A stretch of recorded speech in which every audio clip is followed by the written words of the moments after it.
भुना मटर कीमा। Cooking oil, प्याज को मैंने इस तरह रफली चॉप किया है, कोई ऐसा नहीं कि आप बिल्कुल बारीक स्लाइस में कटिंग करिए।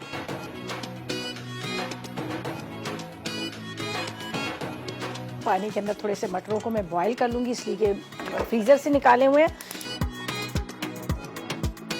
लाल मिर्च पाउडर, हल्दी पाउडर ले लेना है,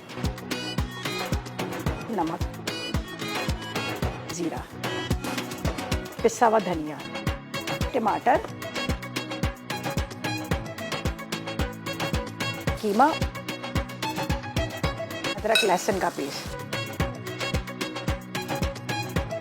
एक दफ़ा गर्म पानी में से निकाल के मैंने इसको फ्रीज किया है। ये साफ ही पानी है, इसलिए मैं इसी पानी के साथ इसमें डालती हूँ।